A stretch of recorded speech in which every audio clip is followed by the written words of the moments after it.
She was closing the store when robbers broke in. Unaware the mafia boss was still inside, the smell of stale beer and sour mop water was the perfume of Emily Vance's life. At 28, she felt closer to 50. She worked the late shift at Riverview Liquors, a box of fluorescent lights and cheap comforts wedged between a defunct laundromat and a check-cashing joint that preyed on desperation. Tonight, like most nights, she was alone. The clock above the counter, missing its minute hand, crawled toward 9 o'clock. Outside, the city of Riverview was dissolving. A relentless November rain lashed the streets, turning the pavement into a black mirror that reflected the bleeding neon sign. Each drop against the plate glass window sounded like a tiny fist. Emily sighed, the sound lost in the hum of the beverage coolers. She leaned the mop against the wall, the gray water in the bucket a perfect match for the sky. Closing time, the best part of the day.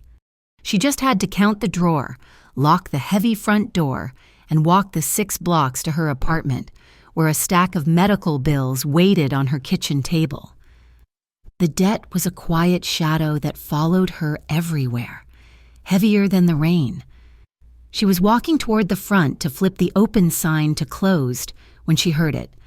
A distinct clink from the back room.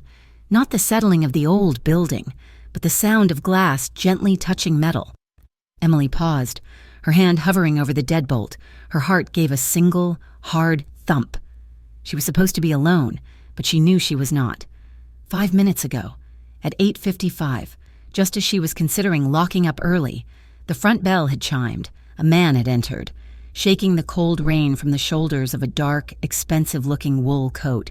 He was tall, with the kind of severe, quiet presence that seemed to suck the air out of the room.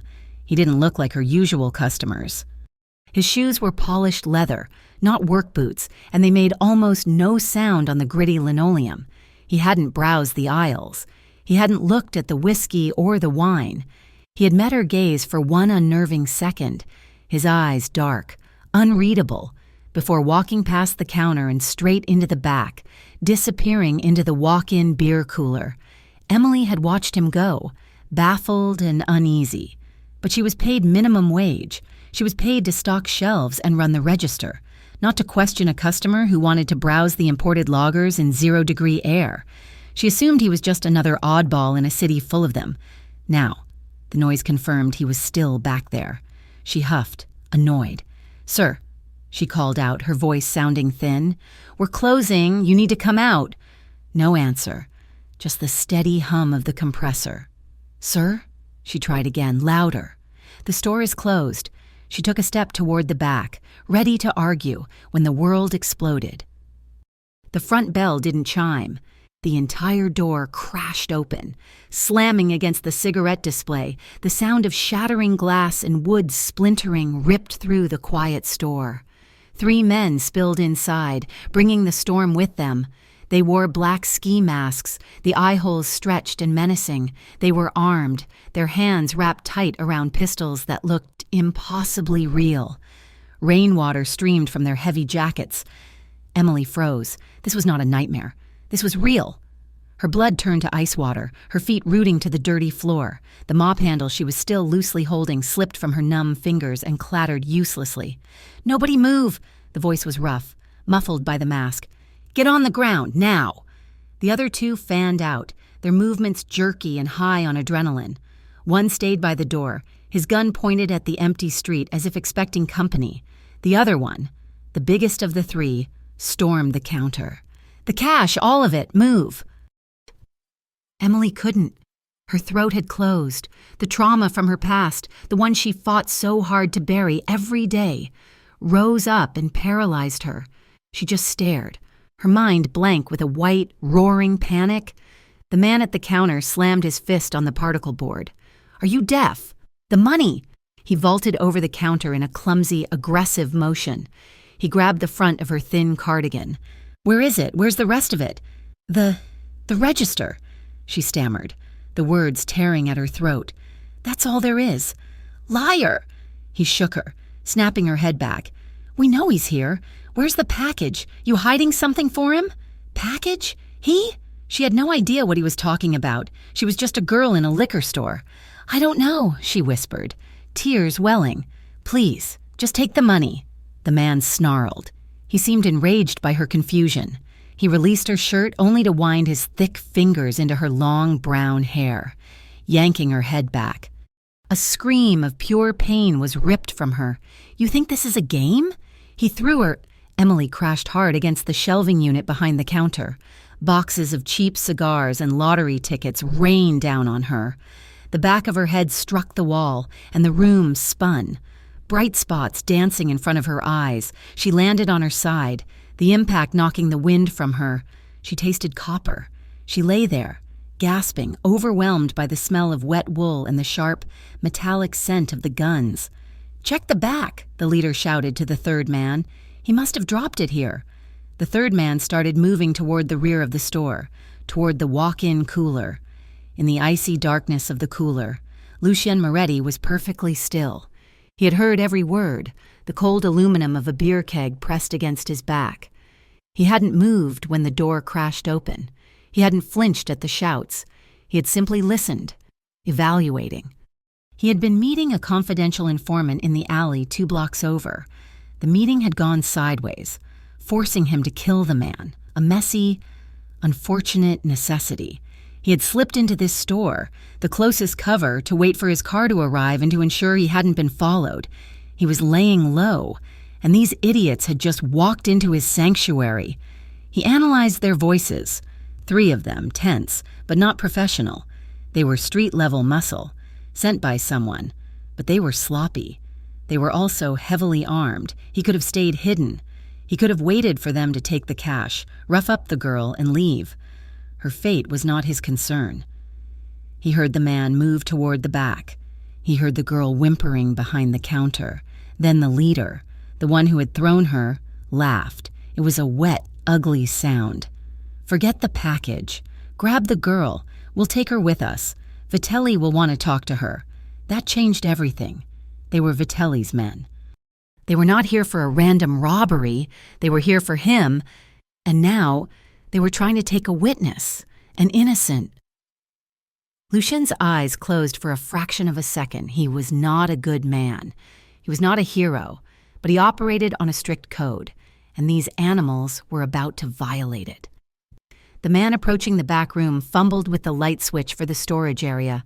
The walk-in cooler door opened with a soft hiss of pressurized air. The temperature in the small store seemed to drop 10 degrees. The man in the back hallway turned, startled. He only saw a dark shape emerging from the cold mist before he could raise his pistol. Lucien was on him. It was not a fight. It was an execution. Lucien moved with a speed that was terrifying in its economy. His left hand seized the man's wrist, twisting it inward until the bone snapped. A sharp, sickening crack echoed in the small space.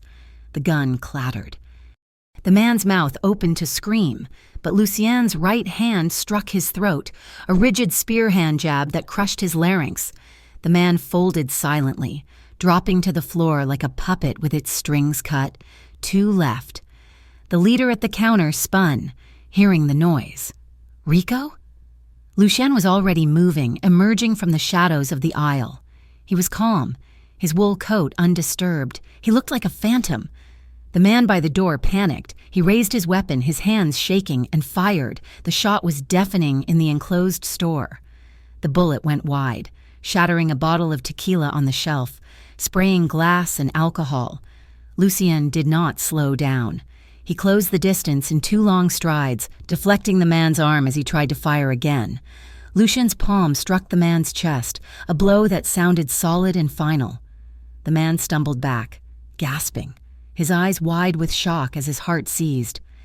Lucien caught the man's pistol before it hit the floor, spun, and brought the heavy steel butt of the weapon down on the man's temple. He crumpled.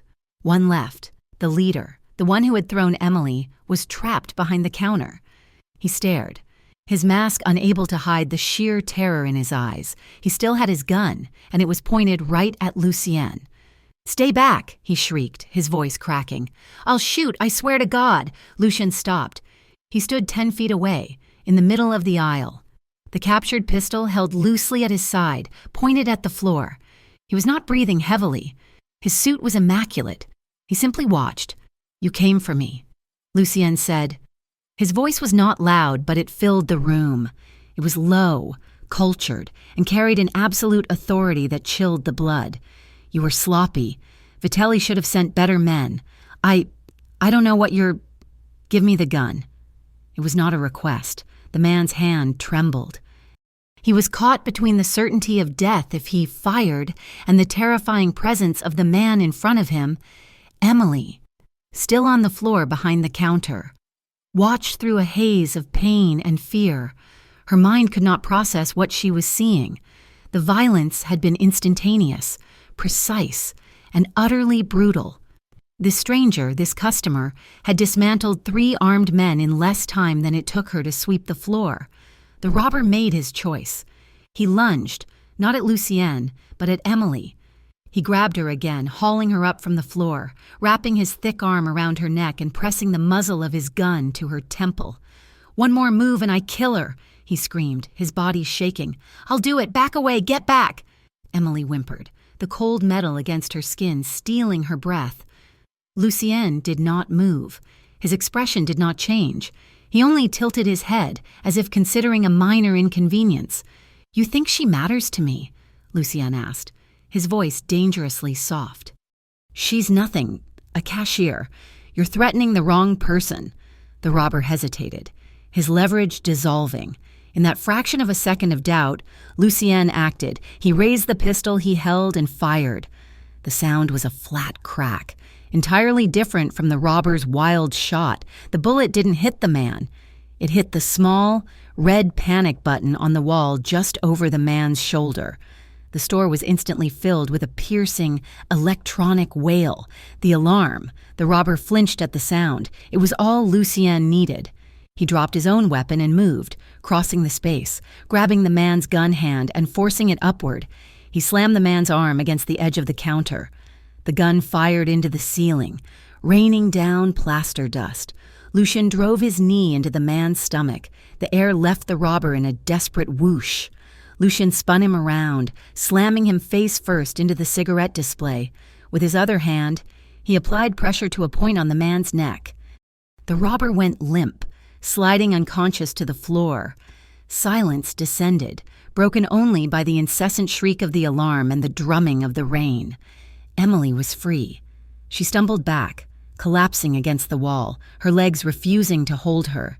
She slid down until she was sitting on the floor, surrounded by lottery tickets. She stared at the scene. 3 men, unmoving, littering the aisles of her store, and him. Lucien Moretti stood in the center of the room, calmly brushing plaster dust from the sleeve of his coat. He looked at the 3 bodies, his face a mask of cold displeasure, as if annoyed by the mess. He then turned his gaze to her. Emily stopped breathing. She was shocked, shaken, and utterly horrified. It wasn't just the violence, it was his control, the lethal precision, the absolute lack of emotion as he disabled, and perhaps killed. 3 human beings. He was not a man, he was a weapon. His dark eyes swept over her, assessing her. He noted her bleeding lip, the terror in her eyes, the way she trembled from far away. Through the rain and the alarm came another sound, a new wail, rising and falling, police sirens. Lucien looked toward the sound, then back at her. He took a single step closer. Emily flinched, pressing herself harder against the wall. He stopped. He gave her one last cryptic look. It was not a look of sympathy or concern. It was hard, penetrating, and held a silent command. You saw nothing. Then, as silently as he had appeared, he turned and walked into the back room. He did not run. He did not hurry. He just vanished into the darkness of the storage area, disappearing through the rear exit moments before the first flash of blue and red light painted the front windows. The police burst in seconds later, their own guns drawn, shouting commands she couldn't understand. They found her sitting on the floor, trembling and silent. They found the 3 robbers, one with a broken wrist and crushed throat, one unconscious with a head wound, and the leader, also unconscious, slumped over the counter. They asked her questions.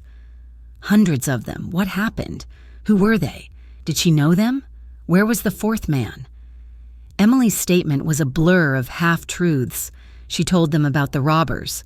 She told them they burst in, they hit her, and they started fighting among themselves. She said one of them must have hit the panic button. She said she hid behind the counter and didn't see anything else. She never mentioned the man in the dark coat. She never mentioned the customer who was still in the cooler. Hours later, after the ambulances had taken the men away, and the police had finally finished, they left her. An officer had driven her home, but she had refused. She just wanted to walk. She stood outside the store, the rain having softened to a cold drizzle. The front door was boarded up, a yellow police tape crisscrossing the broken glass. She was alone again, terrified and impossibly confused. Who was he? She wrapped her arms around herself, the cold seeping into her bones, and began the long walk home, unaware that the quiet, brutal man who had saved her life had also just destroyed it. The sun rose on a world that felt bruised and gray. Emily had not slept. After the police, the questions, the sterile lights of the precinct, she had walked until her legs burned. She sat in an all-night diner, stirring a coffee she never drank, watching the dawn break over the filthy Riverview streets. The city looked like a crime scene. At 7 a.m, she finally trudged up the 3 flights of stairs to her apartment. Her keys felt heavy and useless in her hand. She was exhausted to the bone, her body one giant ache from where the robber had thrown her against the shelves. All she wanted was to lock her door, crawl under her covers, and pretend last night never happened. She put the key in the lock. It turned with no resistance. The deadbolt was already undone. Emily's blood, which had been sluggish with fatigue, turned to ice. She froze, her hand still on the knob. She listened. The building was quiet. Just the sound of a neighbor's television muffled through the thin walls.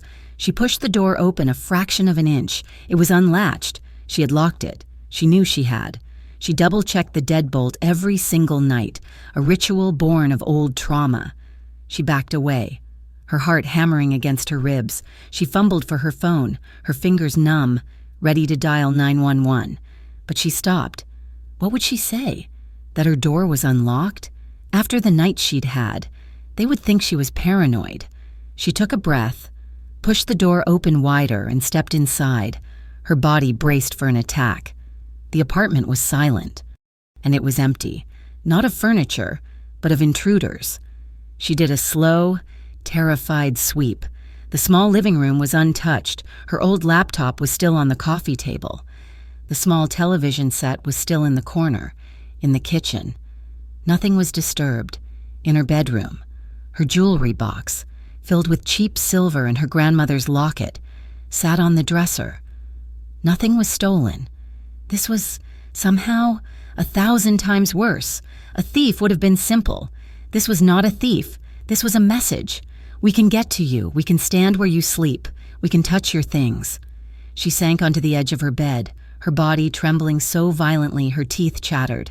The man from the store, the man with the cold eyes and the lethal hands. He had brought this to her. He had vanished, leaving her to face the police. And now, this. She showered, scrubbing her skin until it was raw, trying to wash away the feeling of violation. A dark, ugly bruise was blooming across her ribs. She got dressed in a heavy sweatshirt and leggings, feeling exposed even in her own home. Every creak of the floorboards, every pipe that groaned in the wall, made her jump. She sat on her sofa, knees drawn to her chest, staring at the door. She was a prisoner in her own home. Hours passed. The watery morning light turned into the flat gray of afternoon. A knock came. It was not a neighbor's tap. It was a sharp, solid, confident knock. 3 raps, hard and precise. Emily's heart leaped into her throat. She didn't move. She barely breathed. The knock came again, just as firm. She crept to the door, her stockinged feet silent on the floor. She stood on her toes, her eye pressing against the cloudy, fishbowl lens of the peephole. The man on the other side was blurred and distorted, but it was him. The man from the store. He was in a different suit. This one was a deep charcoal gray, crisp and perfectly tailored. His dark hair was immaculate. He looked like he belonged on the cover of a business magazine, not on her stained apartment landing. He was looking directly at the peephole, as if he could see her. She fumbled with the chain, her fingers clumsy. She opened the door just the 2 inches the chain would allow. "What do you want?" Her voice was a reedy whisper. "Let me in. Emily?" He knew her name. The police must have used it. The thought made her feel sick. "I have nothing to say to you. You need to leave. You brought this." "I am the only reason you are still alive," he stated, his voice low and cutting, easily penetrating the wood and steel. "And that unlocked door is the reason I am here. Now open it. We need to talk." She was desperate. She was terrified of him, but she was more terrified of the men who had left her door unlocked. She needed answers. She slid the chain free and opened the door. Lucien Moretti stepped inside. He seemed to fill the entire apartment, his presence sucking all the air from the small space. He was a panther in a birdcage. He didn't look at her cheap furniture or the peeling paint. His eyes scanned the room, the windows, the single hallway. "You're a fool for staying here," he said, turning his gaze on her. It felt like a physical weight. "Get out," she said, her voice shaking but gaining a small edge of anger. "Who are you? What did you do? The police." "I lied for you." "I know," he said simply. "You shouldn't have. Who were those men?" "They were sent by a rival," he said, dismissing the topic as if it were a minor business disagreement. "They were not there for the register. They were there for me. You were just an inconvenience." An inconvenience? She felt a flash of hot rage. "They threw me against a wall. They put a gun to my head. Your rivals. And now," he continued, ignoring her outburst, "they know you were there. They know you saw me. They know the police spoke to you. Your apartment being unlocked was a message to you, that they can reach you, to me, that they have a new way to draw me out." It all clicked into place. A horrifying, sickening puzzle. They think I'm with you. They think you are a loose end or leverage. Either way, you are in danger. He walked to her window, looking down at the street 3 floors below. "You will pack a bag. You are coming with me." It was not an offer. It was a command. The sheer arrogance of it snapped her fear-stretched nerves. "No," he turned slowly. "This is not a negotiation." "No," she said, louder this time. "I'm not going anywhere with you. You are the reason this is happening. You walk in. You do what you did, and you just walk out, leaving me to clean up the mess. You're a monster." "I am," he agreed, without a trace of remorse. "And I am the only monster who is offering to protect you from the others. They will not be as quick. They will not be as efficient." He meant his violence. He was proud of it. "I want my life back," she whispered, the anger deflating, leaving only the crushing weight of her fear. "Please, just leave me alone. They'll see I'm not with you. They'll leave me alone." He studied her for a long, uncomfortable moment. His dark eyes saw too much. "They won't. You're marked, but you are an adult. I cannot force you." He walked to the door. "When you change your mind," he said, pulling a small, thick card from his pocket and placing it on her small entryway table. "Call this number. A car will be here in 5 minutes." "I won't," she said, her arms crossed tight against her chest. He paused, his hand on the doorknob. "Heed my warning. Emily, do not be here when the sun goes down." He opened the door and was gone. Emily rushed to the door, slamming it shut. She slid the deadbolt, rehooked the chain. She leaned her forehead against the cool wood, her body shaking from the confrontation. She stared at the black card. It had no name, just a 10-digit number. She spent the rest of the day in a state of high-strung panic.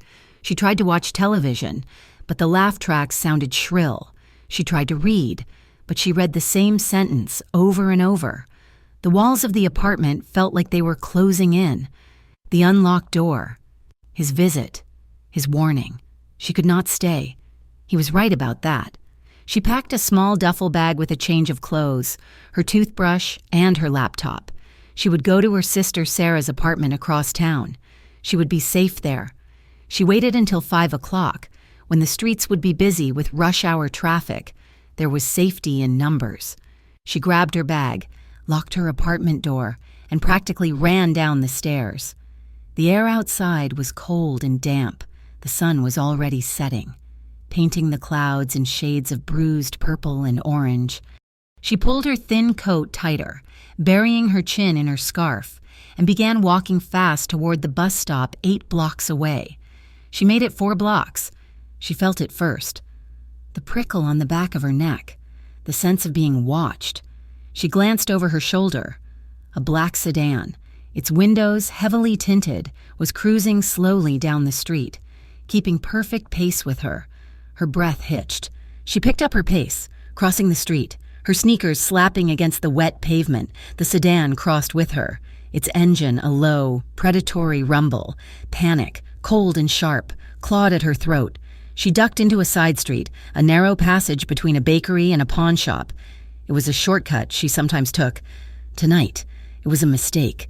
The alley was dark, smelling of wet garbage and yeast. It was a dead end, blocked by a high chain-link fence. She spun around, trapped. The black sedan stopped at the mouth of the alley, blocking the only exit. 2 men got out. They were not the same men from the store, but they were cut from the same cloth. Large, dressed in dark clothes, their faces hard. They didn't rush her. They just started walking, their footsteps echoing off the brick walls. Emily pressed herself against the fence, her bag dropping to the ground. "Please," she whispered, though she knew they couldn't hear her. "Please, no." Just as the men were halfway down the alley, another car appeared. It was not the sedan.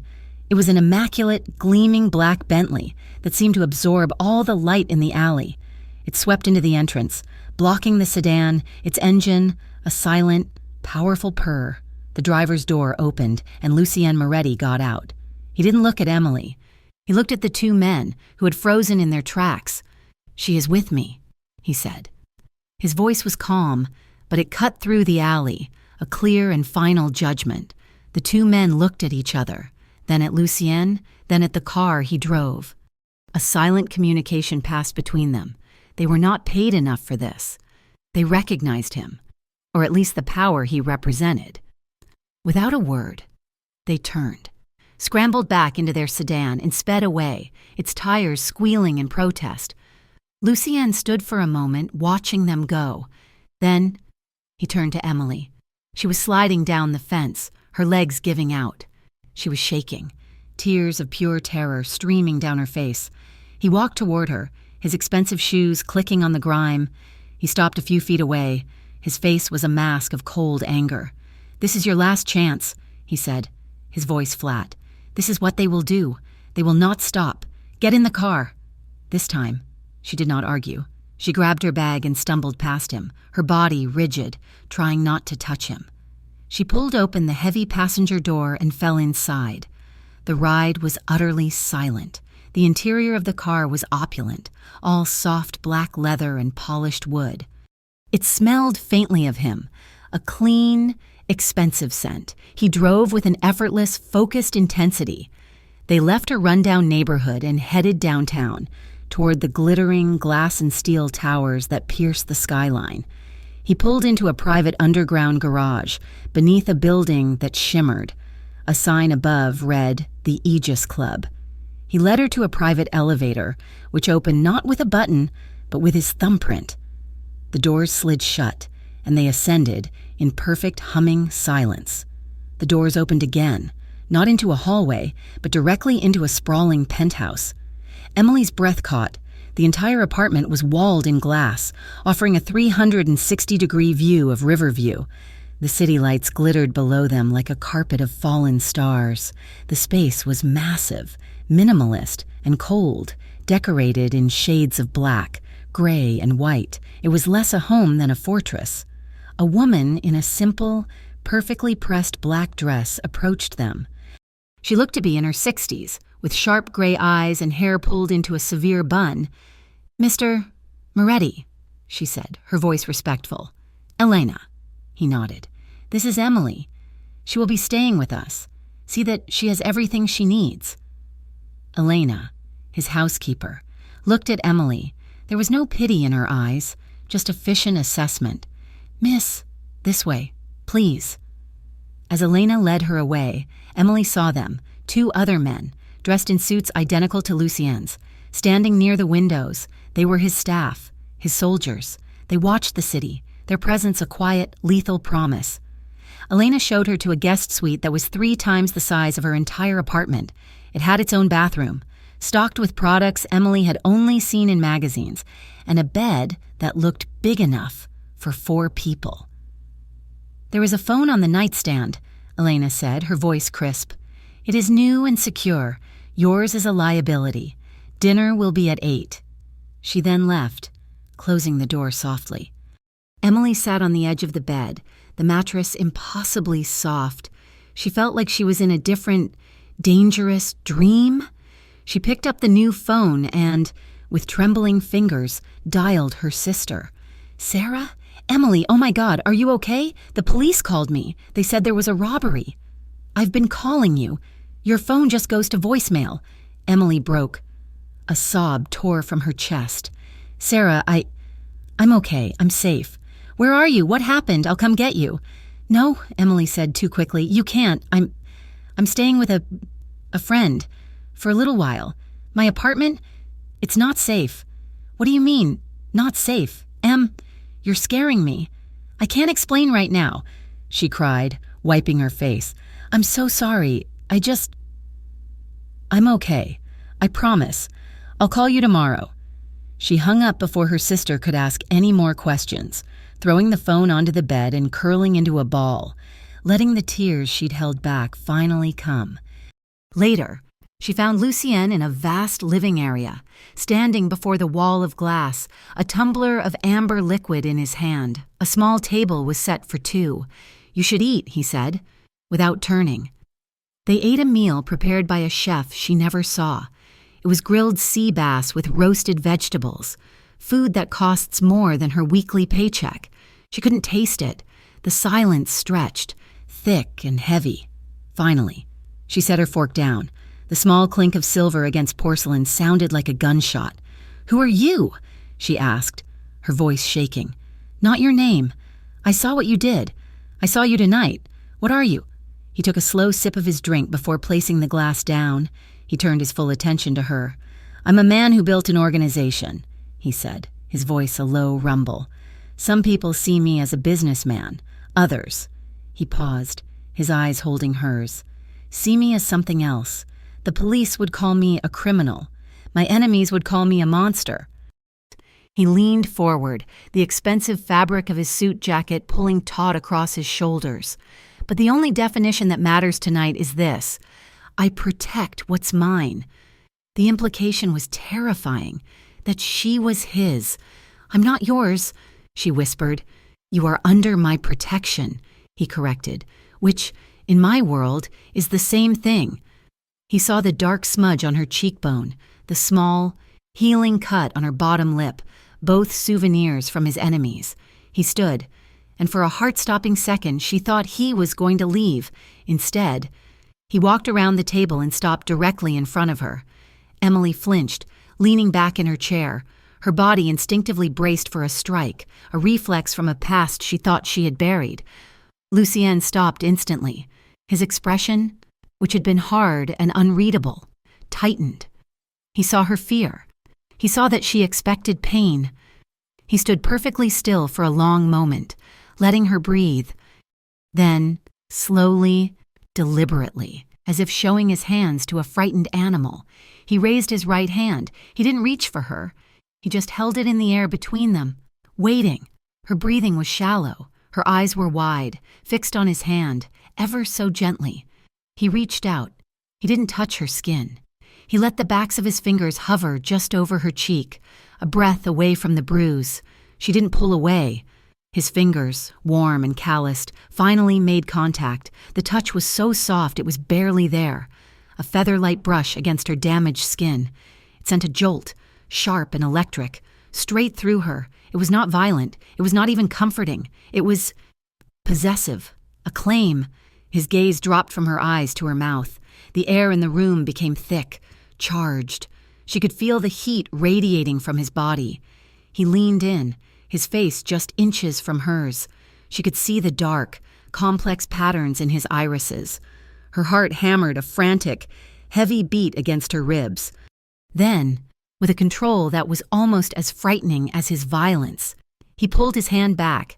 He clenched it into a tight fist at his side, his knuckles white. "Elena will show you anything else you need," he said, his voice suddenly thick and rough. He turned, not waiting for a reply, and walked out of the room, leaving Emily trembling in the silence, her skin burning where he had touched her. Life in the penthouse was a study in sterile silence. Emily had been in Lucien's glass fortress for 3 days, and in that time, she had learned the rules of her new existence. She was not a prisoner, but she was not free. Her world was now defined by the sweeping, floor-to-ceiling windows that kept the city of Riverview at a beautiful, untouchable distance. She ate meals she had not cooked, wore clothes she had not chosen. Elena, the severe housekeeper, had stocked her closet with an array of soft, expensive, and anonymous clothing, and she spoke to almost no one. Lucien was a ghost. He was there one moment, a dark, intense presence in a perfectly tailored suit, and gone the next, disappearing into his private elevator without a word. On the second day, he had assigned her a shadow. "This is Marco," Lucien had said, indicating a tall, broad-shouldered man who stood by the door. Marco had a completely impassive face and a small, white scar that cut through his left eyebrow. "He will be with you when I am not." "Be with me where?" Emily had asked, her voice hollow. "I'm not going anywhere." "He will be outside your door when you sleep," Lucien stated, as if that were a comfort. "He will be in the room when you are not in your suite." And he was. Marco was a living statue, silent, watchful, and utterly loyal to the man who employed him. His presence was a constant, suffocating reminder that she was property to be protected.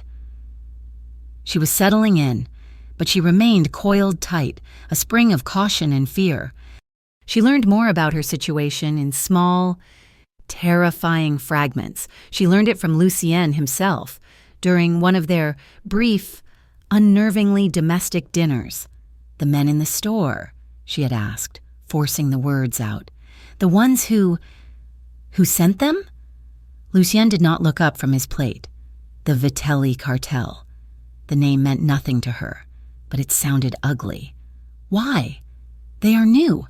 They want my territory. They think that because they move narcotics. They are strong. They are rats." He said the word with a finality that made her shiver. The robbery was not a robbery. It was a message, an attempt to provoke a meeting. They did not expect me to be there. "And now they know I was?" she said, finishing the thought he left unsaid. "They know." He agreed. That night, she dreamed she was back in the alley, trapped by the chain-link fence, but this time, the men had her sister's face. She woke up with a gasp, her heart pounding in the darkness of the opulent guest room. The secure phone Lucien had given her sat on the nightstand, its screen dark. She had used it only once, to call Sarah and assure her she was fine, lying through her teeth that she was on a spa retreat a friend had paid for. Sarah had been confused, but relieved. Now, as Emily reached for a glass of water, the phone buzzed, a vibration, harsh and sudden in the 3 a.m. silence. It was not a call. It was a text message from an unknown number. Her fingers, numb with sleep, tapped the screen. The message contained only 2 things, a single sentence and an image attachment. The sentence read, "We know where she sleeps." Emily's blood stopped. Her heart felt like it had been seized in an icy fist. She clicked the attachment. It was a photograph. It was Sarah, her younger sister, laughing, her head thrown back. She was walking out of her dorm building at Riverview University, a stack of textbooks in her arms. The photo was clear. Taken from across the street, it was sharp. It was recent. In the corner of the image, a timestamp, digital and cold, taken 1 hour ago. Emily could not breathe. The air in her lungs turned to glass. This was not a warning. This was a promise. A strangled sound tore from her throat. She scrambled out of bed, her hands shaking so violently she dropped the phone. She snatched it up, her mind screaming, "Call Sarah, call the police, call." She tried to call her sister. The call went straight to voicemail.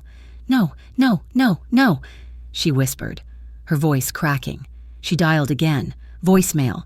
She backed against the wall, sliding down until she was sitting on the thick carpet, her knees drawn to her chest. She was going to be sick. They had her. They knew where she was. They were watching her.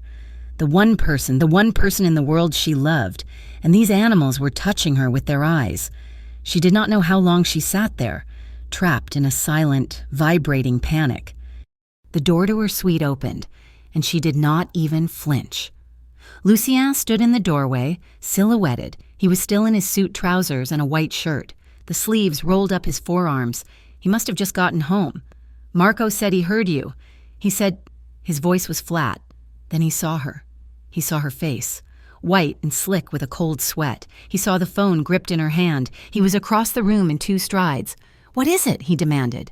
She just shook her head, unable to speak, and held the phone out to him. He took it. His eyes scanned the screen, his expression hardening into something she had not seen before. It was not the cold focus from the alley. It was a pure, black, subterranean rage. It was terrifying. "Who is this?" His voice was lethally quiet. My sister," Emily choked out. "Sarah." His eyes snapped to hers.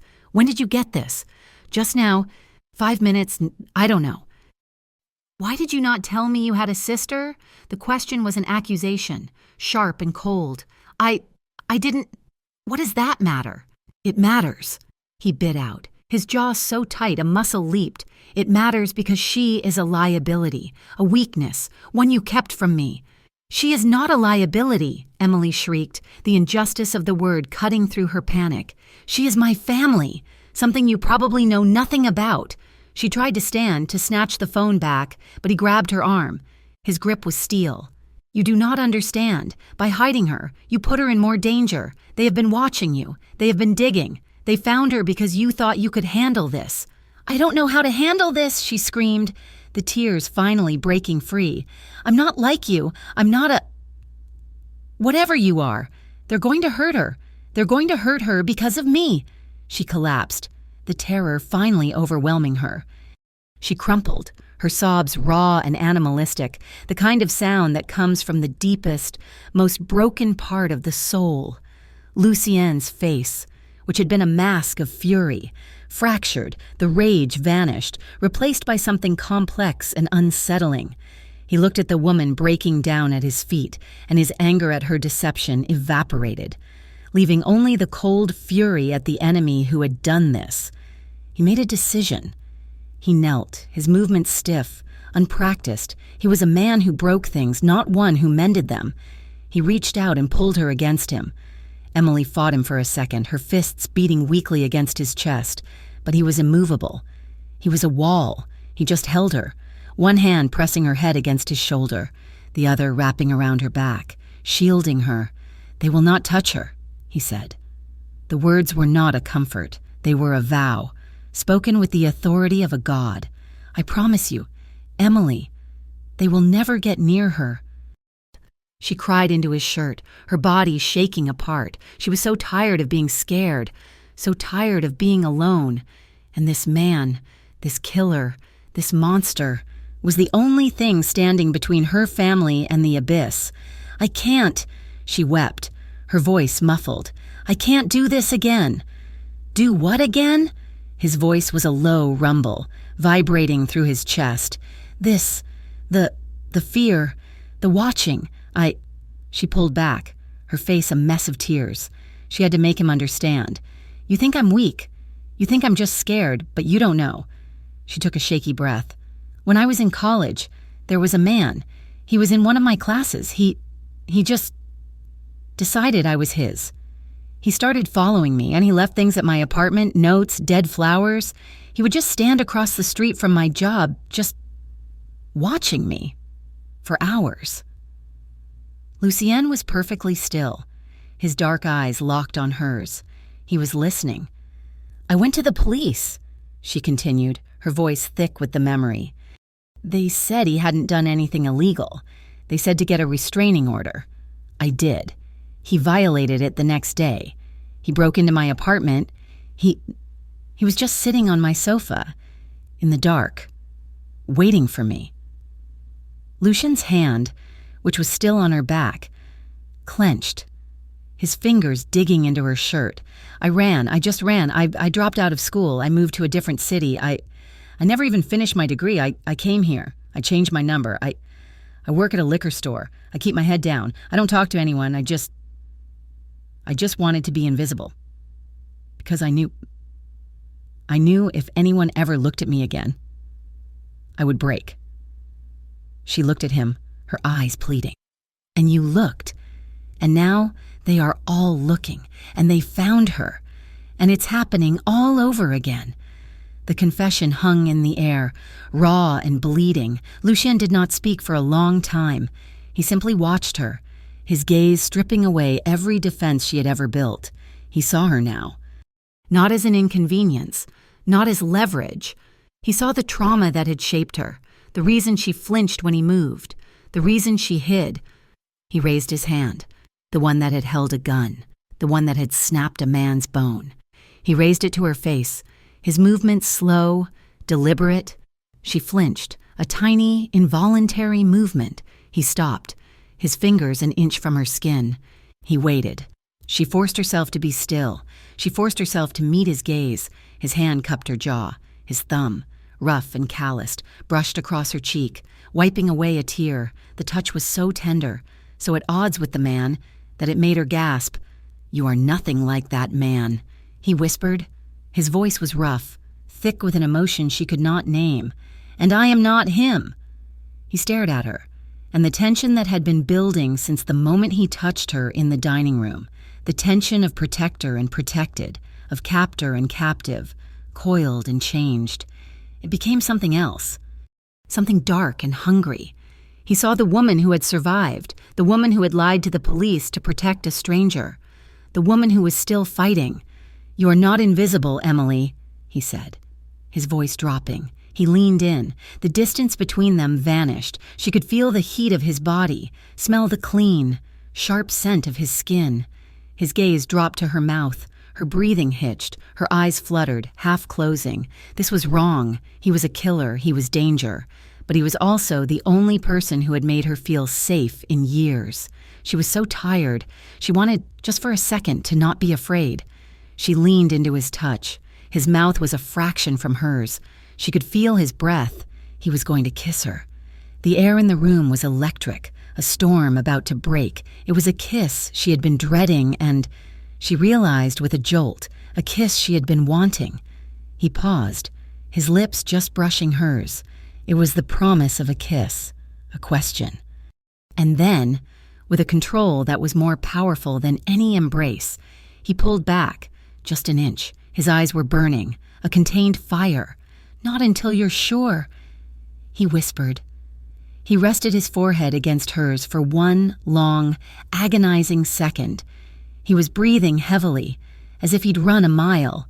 He was fighting a battle with himself, and he was winning.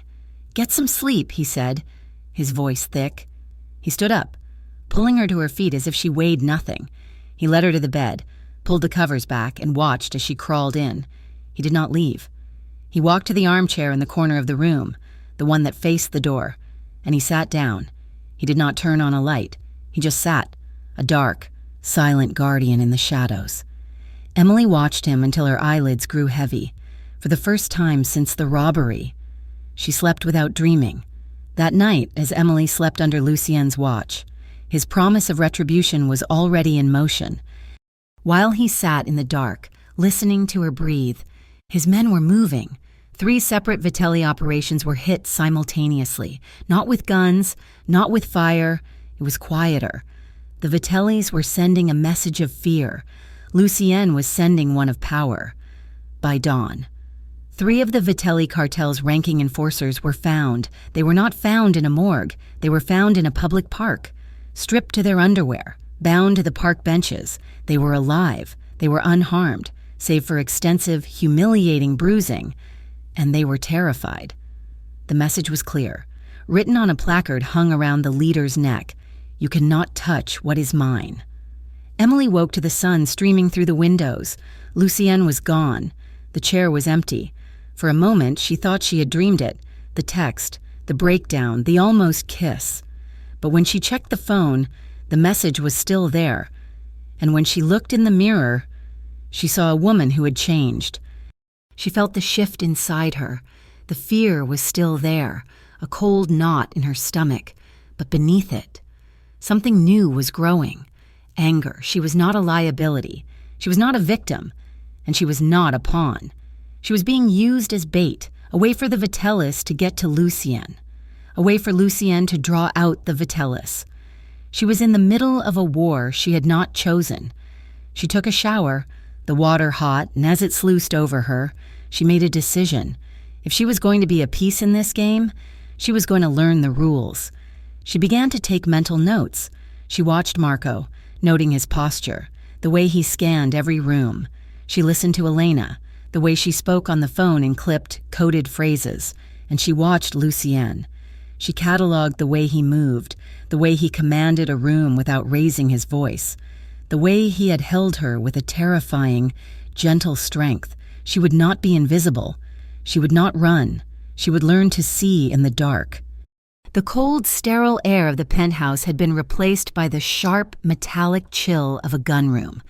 It was not a room in the penthouse, but deep in the foundations of the Aegis Club, a concrete vault that smelled of oil and discipline. Lucienne was on the phone. Emily, who was no longer followed by Marco but escorted by him, stood in the doorway and watched.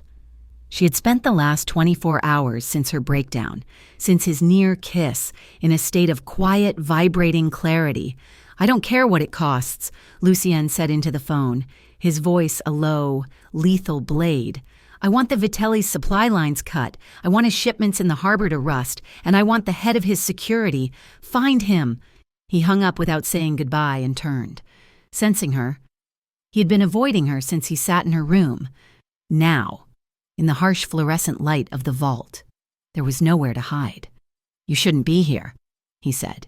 "You're going to war," she stated. "Because of me. Because of what they did to my sister. I am handling the situation. Your part in this is to stay inside and let my men protect you. Like you protected your man watching Sarah?" The words were sharper than she intended, born of a new, cold anger. His eyes narrowed. "That was a calculated risk. He will recover." "It was a message," she countered, stepping into the room. "One I received. You are handling it by hiding me. You're using me as bait. Lucienne, but you're keeping me in a cage. It won't work. They'll just find another way. They'll find someone else I care about." She walked closer, her sneakers silent on the concrete. "I won't be that girl again. The one who runs. The one who hides in a liquor store. I won't be a victim." "What you are asking is suicide," he said, his voice dropping. "You are not like me. You are not a killer." "I don't want to be a killer," she shot back, her voice ringing with a conviction that startled them both. "I want to survive. I want to stop being afraid. They are using me to provoke you. So let me help you provoke them." He stared at her, truly seeing her for the first time since the store. This was not the trembling woman he had pulled from an alley. This was a survivor, forged in fear and now hardening into steel. The fear was still there, in the tense line of her shoulders, but her eyes were steady. She was not afraid of him. "You think you can handle it?" he challenged her. "Teach me," she said. A muscle in his jaw twitched. He made a decision. "If you are going to be a part of this world, you will learn its rules, and the first rule is that there are no rules." He turned and led her from the city. They drove for 2 hours, the black Bentley eating up the miles, climbing into the dense, rain-soaked forests that surrounded Riverview. They arrived at a house that was more of a bunker. It was made of dark stone and reinforced glass, nestled into the side of a mountain, utterly isolated. The air inside was cold. He took her to a large, empty room with padded mats on the floor. "They will not fight fair," he said, shrugging off his suit jacket and tossing it onto a bench. He was in his shirt sleeves, rolling them up his forearms. "They will grab you. They will try to silence you. They will be bigger. and they will be stronger. He stood in front of her. Come at me. What? Attack me. Try to hurt me. She hesitated. I don't want to. They will. Attack me, Emily. His voice was the one he used on his men. She lunged, an awkward pushing motion. He sidestepped her with an almost lazy grace, hooked her arm, and used her own momentum to send her stumbling.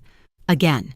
She tried again, swiping at his face. He blocked it, his forearm connecting with hers, and the impact stung. He grabbed her wrist, twisted it, and she was on her knees, a sharp pain shooting up her arm. You're broadcasting every move, he said, his voice cold, impassive. He released her. You're thinking about how to hit. You need to think about where to hurt. The throat, the eyes, the knee, anything else is a waste of energy. They worked for hours. He was a relentless, brutal teacher. He showed her how to break a chokehold, how to use her elbows, how to drive the heel of her boot into an instep. She was clumsy, frustrated, and her body ached.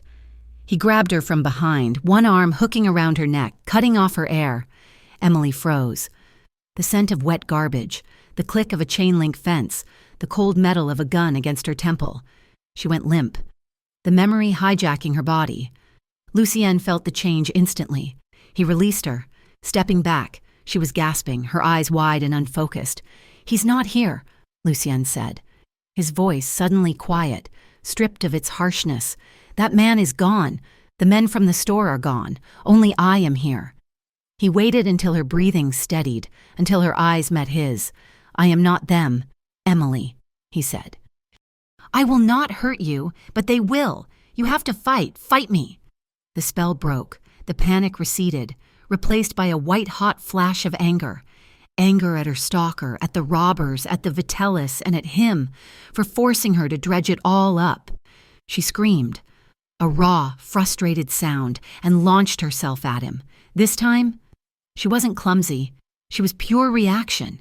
She drove her palm up, aiming for his chin. He blocked it. She slammed her elbow into his ribs. He grunted, surprised. He grabbed her, trying to get her in a hold. But she was too fast. She remembered what he said. Use their weight. As he moved to pin her, she dropped, hooking her leg behind his ankle and twisting. Lucien, the most dangerous, controlled man she had ever met, was caught completely off guard by her feral intensity. His balance was gone. He went down. He landed hard on the mat, the air leaving his lungs in a sharp woof. Before he could move, Emily was on top of him, straddling his waist, her forearm pressed hard across his windpipe, pinning him. They were both breathing hard, chests heaving. Her hair had come loose from its ponytail and was falling in a wild curtain around her face.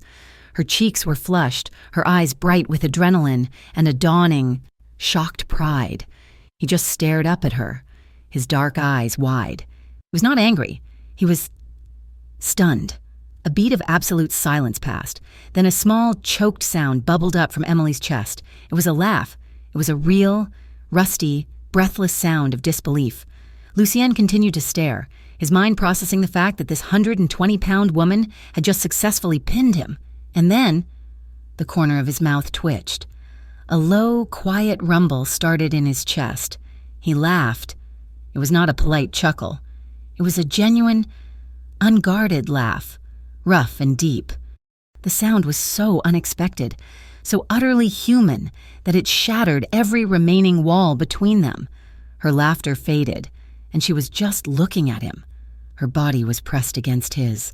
She could feel the solid, unyielding muscle of his chest, the warmth of him, the intimacy of their position, of her straddling him. Suddenly flooded her senses. The air, which had been alive with violence, became thick. His laughter died, his gaze turning serious. It locked on her mouth, his hands, which had been braced on the mat, palms up in surrender, slowly came to rest on her waist, his thumbs brushed against the skin under her shirt. You learn fast, he said, his voice a low gravel. You're a good teacher, she whispered. She should have moved. She should have gotten up, but she couldn't. His hands on her waist were a brand, holding her, claiming her. Emily, he breathed, and it was a warning, a plea. Don't, she whispered, her voice trembling. Don't stop me. Not this time. She leaned down slowly, giving him every chance to turn away. He didn't. His eyes held hers until her own fluttered closed. She kissed him. It was tentative at first, just the soft press of her lips against his. A question. A surrender. His response was a tremor that ran through his entire body. His hands tightened on her waist, not to push her away, but to pull her closer. He met her kiss, and all the restraint he had shown, all the careful control, shattered. The kiss was not gentle. It was deep. It was slow. It was overwhelming. It was the rain on the night of the robbery, the fear in the alley, the shared breath in the penthouse. It was 1,000 moments of tension finally finding a release. His mouth was demanding, his lips firm and hot. He tasted of power, of control, and of a desperate, hidden hunger. With a groan, he rolled them, his movements fluid and strong so that he was on top, caging her between his arms. He was heavy, a solid, protective weight. He broke the kiss, his forehead resting against hers, both of them breathing as if they had run for miles. "Are you sure?" he whispered, his voice ragged. It was the same question from the penthouse, but the world had changed. "I'm sure," she breathed. He kissed her again, a slow, consuming brand. It was a kiss that stole her breath and left her dizzy. His hands were in her hair, at her waist, on her face, as if he couldn't touch her in enough places at once. She clung to him, her fingers digging into the hard muscle of his shoulders, answering his raw need with her own awakening desire. This was not a man of gentle comforts. He was a man of storms, and she was willingly walking into the heart of it. Later, they did not go to separate rooms. They ended up on the massive, worn leather sofa in front of the cold stone fireplace. The training, the kiss, the emotional exhaustion had drained them. Emily fell asleep first, her head on his chest, his arm a heavy, secure bar across her waist. He had draped his coat over her. She did not dream of stalkers. She did not dream of robbers. She slept, deeply and without fear, for the first time in memory. She woke to the sound of a phone, not a ring, but a harsh, insistent vibration. Lucien's body was tense. He was already awake. He had been watching her. He gently extricated himself, grabbing the phone from the coffee table. He listened, his face turning to granite. "Where?" he said. He listened for a long, terrible moment. "Keep him alive. I'm on my way." He hung up. "What is it?" Emily sat up, the coat pooling in her lap, her heart suddenly cold. "Get dressed," he said. The man who had held her, the man who had laughed, was gone. The commander was back. As she pulled on her boots, he told her, "One of my men, posted on the street outside your sister's dorm. He was shot. Once? In the leg." Emily's blood ran cold. "Sarah." "Oh my God, is she—" "She's fine," he cut in, his voice sharp. "We moved her to a different location 2 hours ago. It was the new man, the one on the second watch, who was hit, a sniper from a roof 3 blocks away. They were precise. They didn't want to kill him. They wanted him to be found," she whispered, her hands shaking. "It was a warning. It was a message," Lucien said, his voice flat. He turned his phone and showed her the image his man had sent, a single, gleaming shell casing, left on the rooftop. Taped to it was a small, folded piece of paper. The message, scrawled in an angry black script, was 2 words. "Next is the girl." Emily looked at the words, and the fear that returned was cold, not hot. It was a blade. She looked up from the phone and out the window at the dark, unforgiving woods. "I'm not running," she said. Lucien was pulling a heavy duffel bag from a closet. "This safe house is compromised. I am taking you somewhere they will never find. A different country, if I have to." "No." She turned to face him, her voice quiet but unbending. "Don't you see? It won't work. As long as I am alive, they will use me. They will hunt me, and they will hunt Sarah, because they know I'm your weakness." She walked to him, forcing him to look at her. "The only way this ends is if we end them. I won't be the victim. I won't be the girl in the box." He studied her, his eyes searching her face, seeing the absence of panic, the presence of a cold, hard resolve. "You don't know what you are asking," he said softly. "I'm asking to fight back," she said. "You taught me how. Now, let me use it. Let's set the trap." He saw that she would not be swayed. She would rather walk into the fire than spend her life running from it. He nodded, a single, sharp motion. "It will be dangerous," he said. "You will do exactly as I say." They planned, their voices low, the room darkening as the sun began to set. They would leak false information through a known informant, claiming Lucien was moving her, alone and vulnerable. The location, a closed diner he owned, on a desolate strip of road just outside the city. It was a perfect, isolated killing box. That night, the safe house felt charged, the air thick with impending violence. A storm began to brew outside, the wind howling through the pines, rattling the windows. They were waiting for the right time to move. Emily sat by the fire, which Lucien had lit. She was cleaning the 9mm pistol he had taught her to use, her hands surprisingly steady. Lucien stood by the window, watching the storm, a silhouette against the flashing lightning. "Why?" she asked, her voice clear in the quiet. He didn't turn. "Why what?" "Why me?" she said, looking up. "The night in the store. You could have stayed hidden. You could have let them take me. It would have been cleaner for you and all this, protecting me, risking your men. Teaching me? Why?" He was silent for a long time.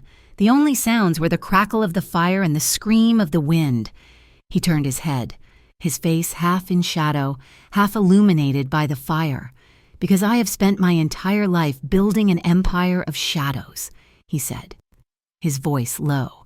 "I am good at what I do. I am ruthless, and I have never, for 1 second, questioned any of it."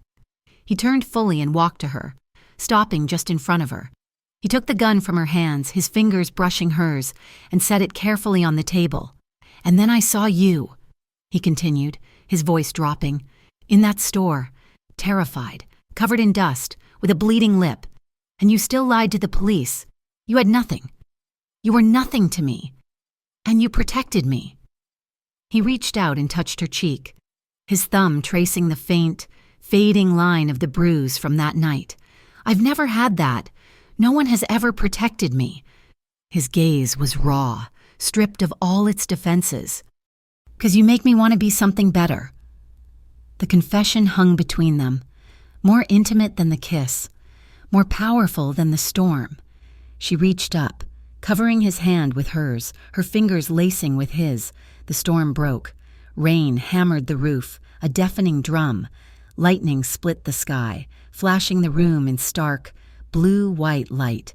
He pulled her to her feet and into his arms. This time, there was no hesitation, no question.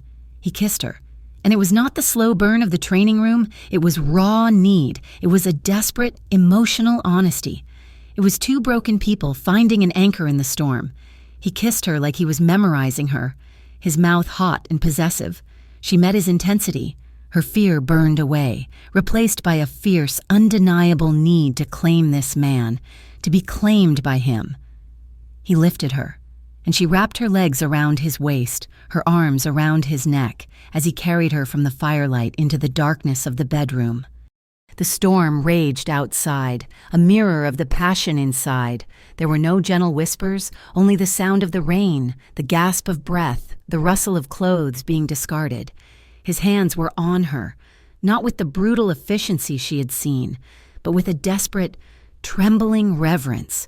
She kissed his skin, her lips finding the faint, silvery lines of old scars. They came together in a tangle of limbs, silhouetted against the window as the lightning flashed, illuminating them for brief, stark seconds. It was a collision, a release of all the fear, the tension, and the raw, unspoken desire that had defined them. It was not gentle. It was honest. It was need. Afterward. They lay tangled in the sheets, the storm outside beginning to quiet. The air was calm, for now.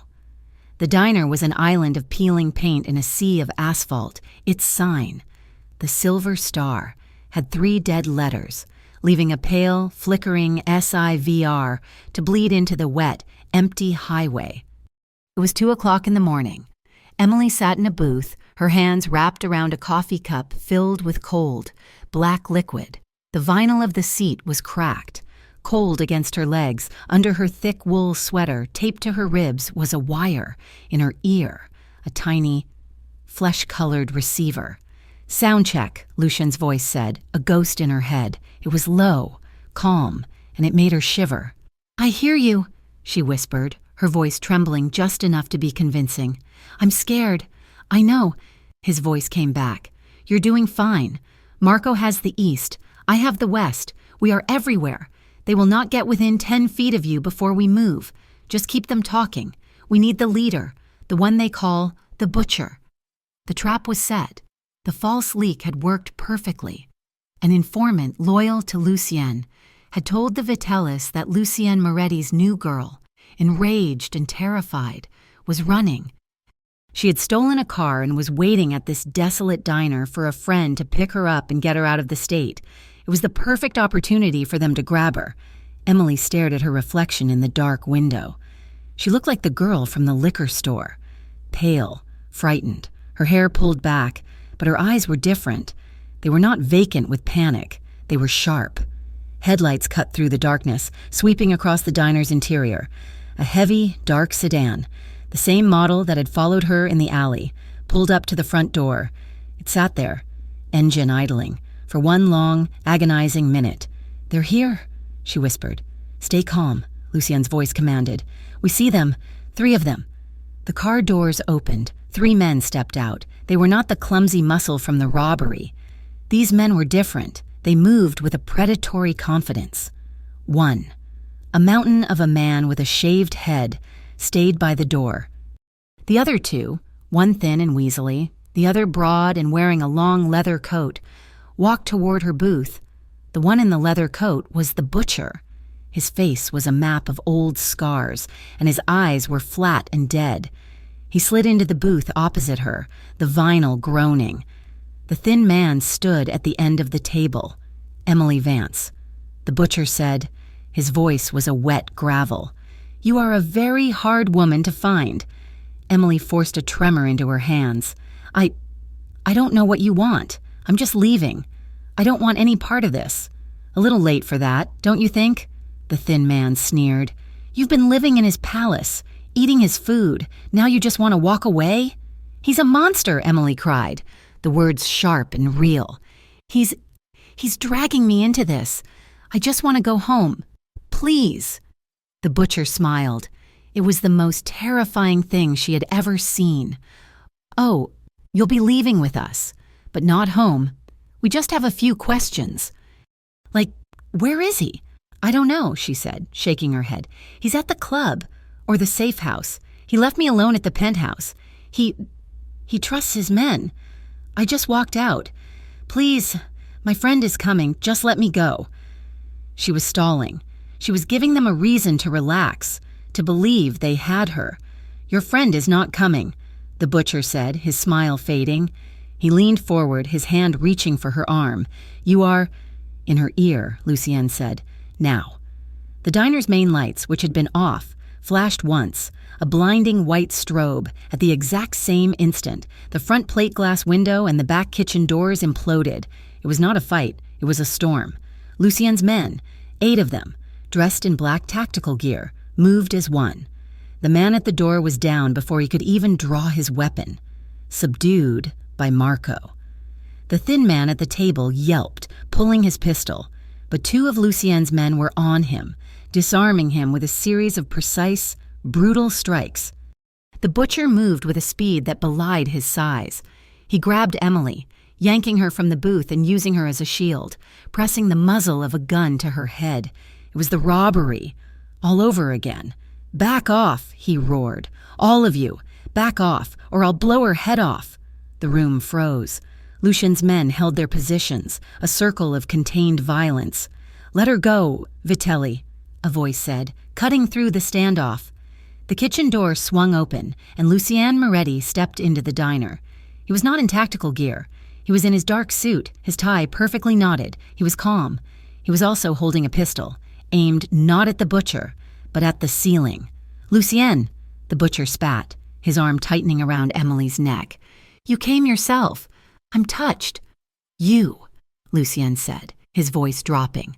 are the one who orchestrated the attack on the store. You are the one who sent men to her apartment. You are the one who targeted her sister." "She was bait," the butcher growled. "And you took it, like a fool." "No," Lucian said, taking a slow step forward. "You took mine." He fired. The shot was deafening. It didn't hit the butcher. It hit the fire suppression nozzle on the ceiling directly above him. A torrent of foul, greasy water and suppression chemicals burst downward, dousing the butcher in the face. He roared, momentarily blinded, his grip on Emily loosening as he pawed at his eyes. It was all Lucien needed. He was across the room, moving with the same lethal speed Emily had seen in the liquor store. He didn't use his gun. He struck the butcher's wrist, and the sound of bones snapping echoed in the small space. The gun clattered to the floor. Lucian spun him, slammed him face first into the formica counter, and drove his knee into the man's spine. The butcher collapsed. It was over in 30 seconds. The 3 Vitelli men were zip-tied and on their knees. Lucien stood over the butcher, his chest heaving, his face a mask of cold, controlled fury. "Wait, it wasn't just us," the thin man shrieked, his face pale with terror. He was trying to bargain. "He's playing you, Moretti. He's playing you." "Shut up," the butcher spat, blood dripping from his broken nose. "No," the man screamed, desperate. "He told us where to find the girl. He set this up, not us. He's one of yours. You have a traitor." Lucien went still. He turned his head, his dark eyes boring into the thin man. "What did you say?" He said your organization was soft. He said you were distracted. He gave us the girl, the sister. He gave us everything." The butcher, seeing his moment, rolled. He had a second gun, a smaller one, strapped to his ankle. He brought it up, his hand shaking, and fired. It was not aimed at Lucien. It was aimed at Emily. Time slowed. She saw the flash. She heard the explosion, and then she felt it. A hot, searing line of fire across her left forearm. She gasped, stumbling back, clutching her arm. Blood, dark and hot, welled up between her fingers. It wasn't deep, just a graze, but Lucien saw the red. He saw her face, pale with shock. He saw her blood. The man who had laughed, the man who had held her, the man who had whispered, "Not until you're sure," was gone. Something else was in his place. He did not turn. He simply looked down at the butcher, who was trying to raise his gun for another shot. Lucian kicked the gun from his hand, and then he dropped onto him. He was not a commander. He was not a controlled, precise fighter. He was an animal. He drove his fist into the butcher's face. Once. Twice. The sound was a wet, sickening crunch. He grabbed the man's head and slammed it against the linoleum floor. He hit him again. And again. "Lucien!" Marco shouted, taking a step forward. "Stay back!" Lucien roared, his voice unrecognizable. He was lost. He was a storm of pure, black rage. The butcher was unconscious, his face a ruin, but Lucien did not stop. He was going to kill him, with his bare hands. "Lucien!" Emily screamed. Her voice was thin, but it cut through the violence. He didn't hear her. "Lucien, stop!" She screamed again, rushing forward, grabbing his arm. The arm was rigid, coiled steel. "Stop! You're killing him! Lucien, look at me! Stop!"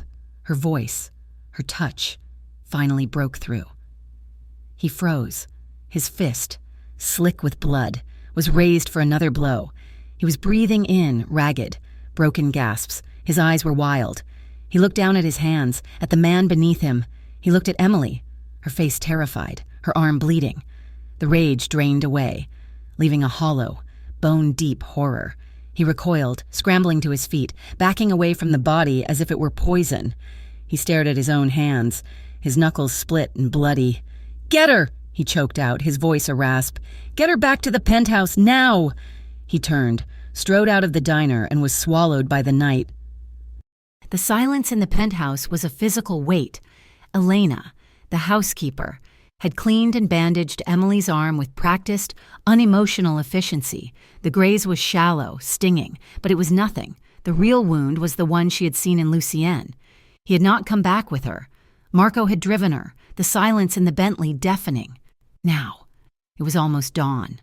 The city lights were beginning to fade, and Lucienne was avoiding her. She knew where he was, in his private lounge, a room she had never been allowed to enter. It was his sanctuary. She was not the girl from the liquor store. She was not the girl who ran. She walked to the heavy oak doors and pushed them open. He was there, just as she'd pictured. Standing in front of the glass wall, his back to her. He was still in his blood-stained suit, his hands raw. A glass of whiskey sat on his desk, untouched. "You should be resting," he said. His voice was dead, flat. "No," she said, her own voice quiet but strong. She walked into the room, the thick carpet muffling her steps. "You don't get to do this." "Do what?" "This," she said, gesturing to the room, to the distance between them. "Shut me out. Hide. You don't get to save me and then treat me like I'm made of glass, and you don't get to punish yourself." He turned. His face was a wreck. He was pale, exhausted, and his eyes were haunted. "I almost killed him." The words were ripped from him. "In front of you, I lost control." "I know," she said softly, stopping a few feet from him. "You don't understand," he said, his voice raw. "That man, he's nothing, but I've never done that. Control is everything. It is the only thing that separates me from them. And when I saw you bleed..." He closed his eyes, his body rigid. "I lost it." "So you're scared," she said. His head snapped up, his eyes flashing with a spark of his old self. "I am not scared." "Yes, you are," she said, stepping closer. "You're not scared of what you did to him. You're scared of what I saw. You're scared of this." She put her hand on her own heart. "I'm not scared of what you are. Lucienne, I'm not scared of your world. I saw you tonight, and I am still here. But I am terrified of losing what we could be. I'm terrified you're going to let this one moment, this one loss of control, destroy everything." She was standing in front of him now, her head tilted back to meet his gaze. "I'm terrified you're going to push me away because you're too much of a coward to have something good in your life." Her words hit him harder than any fist. He broke, not with a sound, not with a tear. It was an invisible shattering. The iron mask of control he had worn his entire life dissolved, leaving only the man beneath. He reached out, his hand trembling, and touched her bandaged arm. "I've never had anything to lose," he whispered, his voice thick. His gaze met hers, and it was raw, vulnerable, and so full of a pain she had never seen. "I have built an empire. I have fought for every inch of it. I have taken lives, and I have saved them. And in all of it, I have never, not for 1 second, had a single thing I was afraid to lose." He cupped her face, his bloody, battered thumb brushing her cheek. "Before you..." The confession hung in the air, a final, fragile truth. Emily did not kiss him. She did not wrap her arms around him. She simply reached up and took his hands in hers, the hands that had just created such violence. She uncurled his stiff, blood-caked fingers, lacing her own with them. He resisted for a moment, as if his touch would stain her, but she held on. With a shuddering breath, he gave in. He pulled her against him, his face burying in her hair, his arms wrapping around her waist, holding her as if she were the only solid thing in a collapsing world. They did not touch with passion. They did not kiss. They just stood in the center of the dark room as the sun began to rise, holding each other, silent, still, in peace. The dawn that followed the diner incident was cold and sharp. The peace they had found in each other's arms was a fleeting, fragile thing. The revelation of a traitor had changed everything. Lucienne's organization, the Bella Vita Syndicate, was a body, and it was poisoned. The penthouse was no longer a sanctuary. It was a command center. Lucienne, who had shown her his broken edges, was gone. In his place was the commander, a man moving with a terrifying, surgical focus. He launched an internal purge that was silent, swift, and absolute. He and Emily sat in his study for hours, a web of phone records, bank transfers, and security logs spread across the massive desk. The thin Vitelli man had talked, giving them a name, Sal. Emily stared at the photograph. Salvatore Sal Rossi, a man in his late 50s, with kind eyes and graying hair. He had been with Lucien's father. He was Lucien's consigliere, his most trusted advisor. "It can't be him," Emily whispered, though she knew it was. "He was the only other person who knew I had moved your sister," Lucien said, his voice void of all emotion. "He was the one who suggested the route to the safe house. He was the one who stalled my men the night of the diner, giving the butcher an extra 5 minutes." The betrayal was total. It was not just business, it was familial. Sal had been a mentor, a confidant, and he had sold Lucien out for money, jealous of the power Lucien had consolidated, and disgusted that he was, in Sal's eyes, distracted by a cashier. The final confrontation was set. There would be no more traps, no more games. The abandoned Riverview shipyard was a graveyard of rusting steel, skeletal cranes pointing like accusations at the low, gray sky. The air smelled of river water, rust and betrayal. Emily watched from a distance, parked on a bluff half a mile away with Marco. She held a pair of high-powered binoculars, her hands steady. This was not Lucien's order. It was her condition. She would not hide. She would not be a liability. She would be a witness. Lucien stood alone on a decaying pier. The water below was black and oily. Sal arrived, flanked by 2 men Emily didn't recognize. He was arrogant, still believing he held the cards. "You called a meeting. Lucien?" Sal's voice was carried on the wind, thin and reedy. "This is dramatic. It was you, Sal." Lucien's voice was a low, clear contrast, calm and powerful. "After 30 years, after my father treated you like a brother, it was you." Sal's smile faltered. He saw then that this was not a negotiation. "He was weak," Sal spat, his fear turning to venom. "And you are weaker. You let a girl cloud your judgment, destroy your focus. The Vitellis offered a better future, a stronger one." "There is no future for you," Lucien said. "But because of what you were to my father, I offer you one chance." Lucien slid a heavy envelope onto a rusted barrel. "There is a passport and enough cash to disappear. A car is waiting at the end of the road. Take it, walk away, and never let me see your face again." Emily watched. Her breath caught in her throat. This was the man she knew, the man who wanted to be better. He was offering mercy when he had every right to offer death. Sal looked at the envelope, then at Lucien, his eyes glittering with greed and disbelief. You're letting me go?" "I am," Lucien said. Sal laughed, a short, ugly bark. "You really are soft." He reached, not for the envelope, but for the inside of his coat. Emily saw it first, the glint of dark metal. "Lucien!" she screamed. Though he could not hear her, Sal was fast. He pulled a small pistol. Lucien was faster. He had not been offering mercy from a place of weakness. He had been offering it from a place of absolute control. He knew his enemy. Before Sal's gun was even level, Lucien had drawn his own. 2 shots, precise and contained, echoed over the water. They were not the wild sounds of a brawl. They were the clean, sharp, final sounds of an execution.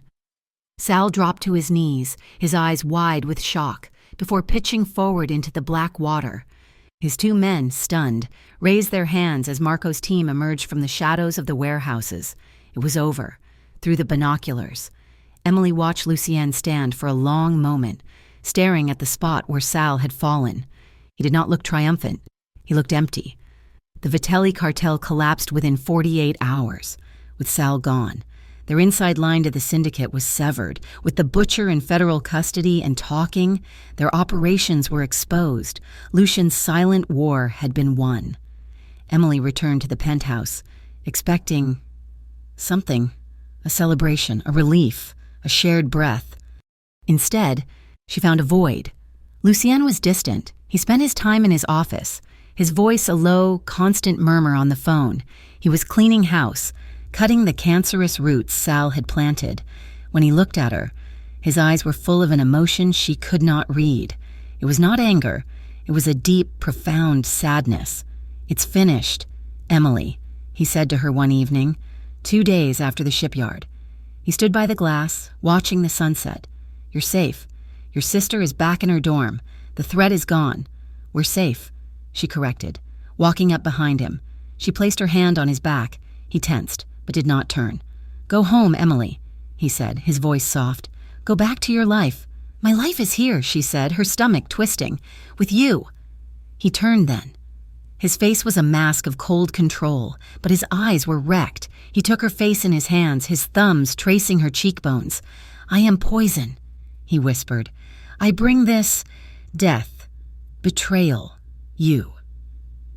You are the only clean thing that has ever touched my life, and I have stained you. Lucienne. No. He kissed her. It was not the passionate kiss of the safe house.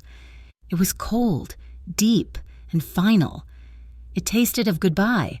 I have to finish this, he said, the right way, and I cannot do it with you here. She woke up the next morning, and he was gone. Not just from the penthouse. He was gone. The closets were empty. His desk was clear. Elena, the housekeeper, was gone. Marco was gone. The black Bentley was gone from the garage. He had left her a world, a bank account with a number that made her feel sick. Keys to a new apartment in a high-security building, a new identity. If she wanted it, he had left her everything except himself. Emily was heartbroken. She stayed in the glass tower for 3 days, waiting, hoping.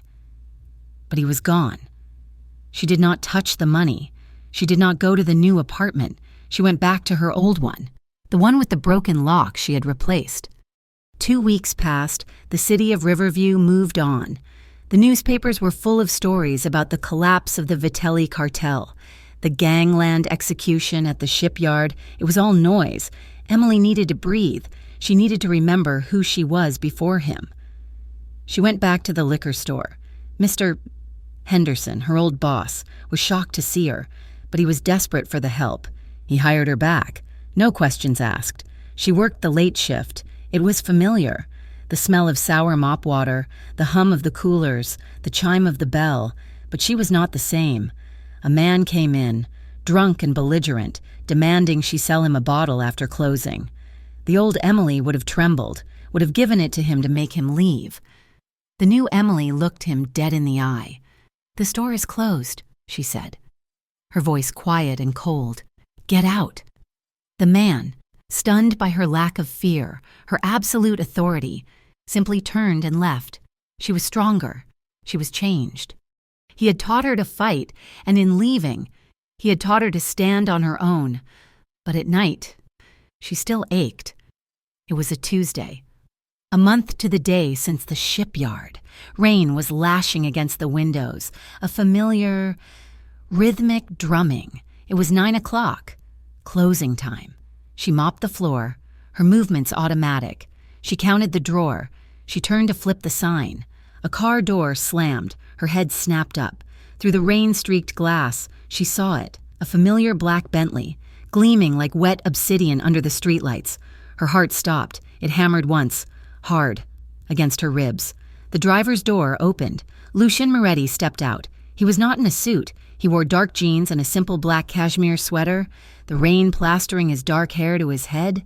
He looked tired and thin, but his eyes were on her.